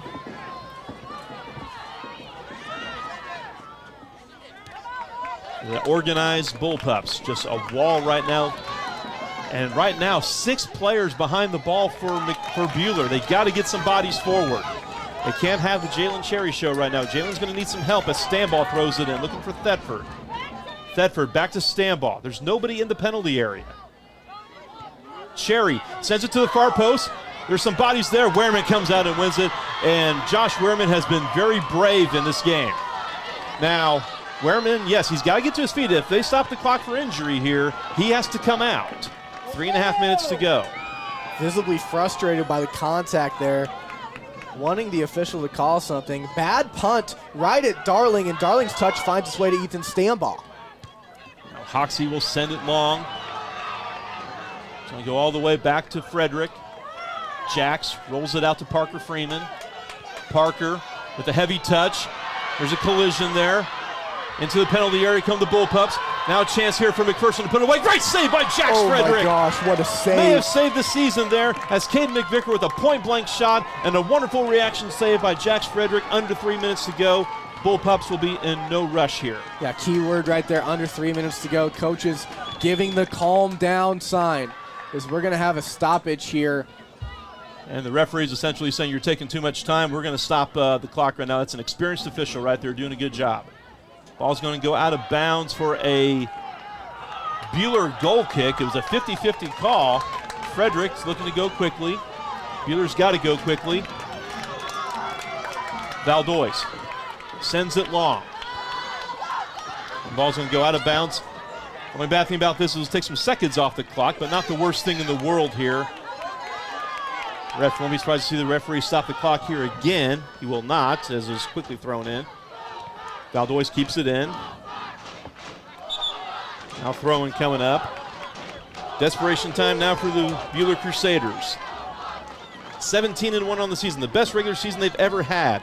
The third regional championship in 5 years under Coach Branson Felty. Looking to make it to the state semifinals, but they need a late desperation goal. Possible opportunity here. There's a shot off the crossbar. Still alive.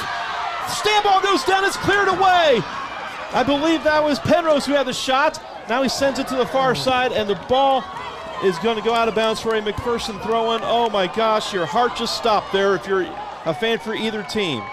Buhler had a great opportunity from the senior and Stambaugh, and I don't know if Thetford made contact, but Thetford was right there almost in the way. It caused a little bit of deflection. Mcpherson sent 3 guys back after the keeper left the frame to create the deflection.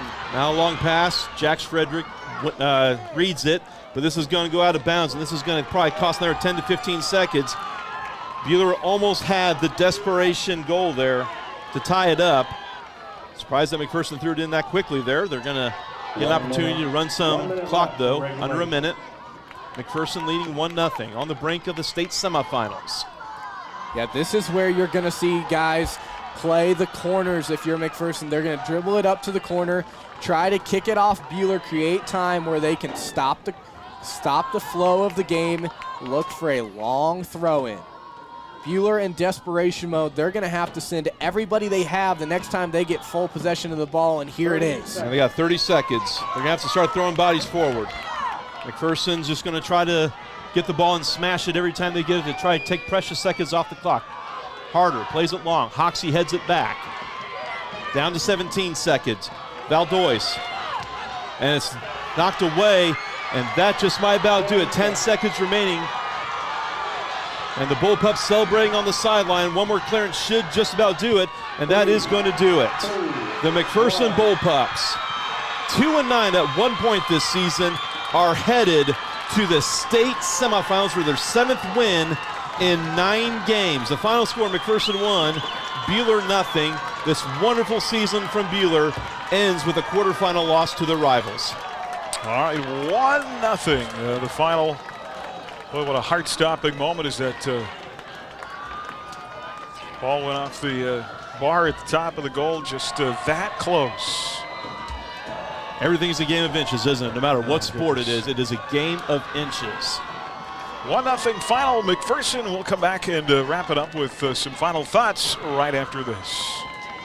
Rise and shine. It's daylight time and time to go to your happy place. With kids back in school, that means fall flavors are returning to your Hutchinson Daylight Donuts. Bear claws, pine cones, pumpkin and apple spice cake donuts, and of course, all your favorite standards made fresh from scratch each morning.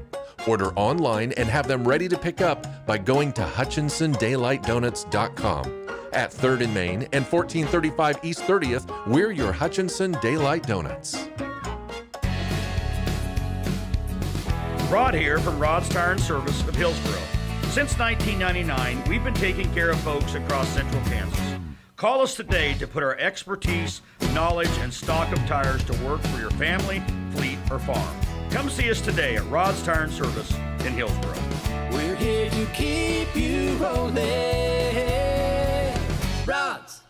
Rod's Tire and Service. Allen Samuels and Hutch is proud to support our community and local businesses, and we promise to continue to do so. Follow us on Facebook and join in our weekly giveaways. Check out our website at allensamuelshutch.com for our new inventory arriving daily. And remember, Ladies' Day is every Tuesday for discounted oil changes, tire rotation, and a free car wash. Allen Samuels on the giant corner of 30th and Lorraine and Hutch. We always have a warm cup of coffee waiting, and that's why Mr. Samuels always says, "Come by, let's be friends." Well, a tough finish to the season for a team that had won 16 in a row coming into this quarterfinal match. 1-0.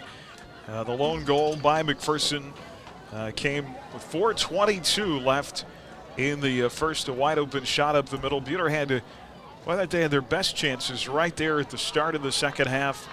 They had the ball right, did everything but kick the ball in the goal. Well, it was kind of a tough start to the second half for Buhler, but they quickly got back into it after about 5 minutes, and Jalen Cherry had a breakaway. The first one was saved. Follow-up was saved as well. That was probably their best chance of the game until the shot off the crossbar. And I'm sorry, I didn't even see who hit. Was that Penrose who hit the crossbar at the end? I didn't even get a good look at it. To be real honest with you, so much has just happened. I can't remember. And it happened quickly, too. Talked at halftime about maybe the passing. It's never felt like the offense got totally in sync. But it gives McPherson some credit. I thought, Antoine and some other players in the back did about a good a job as you could ask against Jalen Cherry. Yeah, they really did. I mean, consider this, Aaron. That was the first time all season Buhler's been shut out. Their only other loss came against Garden City, and they scored a goal in that game. So that really tells you how good this McPherson defense was organized. I mean, just an outstanding effort by this McPherson defense, and frankly, Coach Chris Adrian with a great game plan as well. Yeah, it was one of the better game plans Buhler has had to play against all year, respecting the quickness and speed of Jalen Cherry and company. When they're able to make a run, they're very dangerous. And you saw throughout the game repeatedly McPherson would send almost everybody they had back if the ball was on their half of the field, because of the fact that they wanted to make sure Jalen Cherry was contained and blocked out. Great game plan by McPherson. Buhler just missed capitalizing on a few of their wide open opportunities. The one as of late comes to mind very vividly. Great effort by these seniors. Been an honor to watch them. They've played a lot of soccer in a Buhler Crusaders uniform and left the program better than they entered it, which is always a great thing to say. And you look at this Buhler roster, and they still have some young guys that are returning next year, and you can only have higher hopes as they continue. Yeah, Jax Fredericks, Elijah Bruce, Isaac Spicer, Jaden Kretzer, Cole Darling, Ethan Stambaugh. Buhler will finish the season at 17-2. McPherson improves to 8-11. They'll be one of the 4 teams. They'll join Baldwin in the state semifinals on Friday. 2 teams out of the West, both are going to go with losing records to the state tournament. Really tells you how balanced the west side of the bracket was when Classical was the 10 seed. As a matter of fact, 3 double-digit regional champions, or 3 regional champions had a double-digit seed. So from Classical to Trinity to this McPherson team, and it just really shows you how tough this the side of the bracket was, and how tough of a schedule that Buhler played this year. Yeah, so it'll be interesting to see how all of that seeds out once they reset. We know the Baldwin won in the East. Don't know about KC Christian and Bishop Miege. They started their match a little bit later than Buhler and McPherson did. And so see how those things seed out and who Mac will get in that semifinal match coming up on Friday. It always does come down to these two, doesn't it? And it doesn't get any easier. Yeah.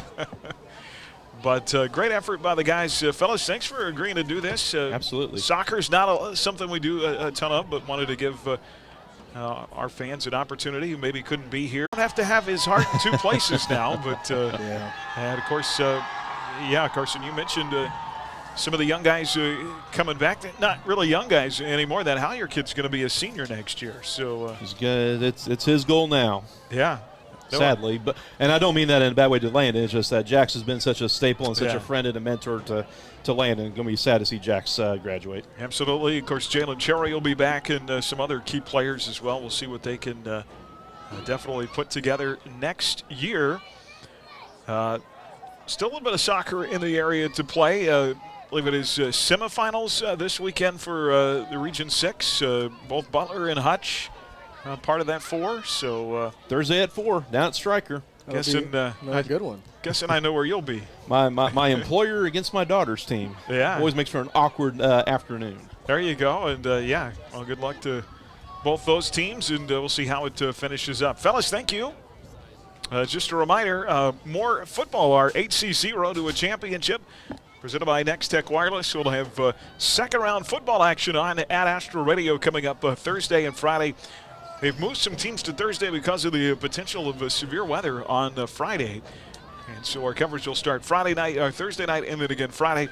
You can click on sports at astroradio.com to find out more. Our next Crusader broadcast will be the first Friday in December. It'll be Crusader basketball.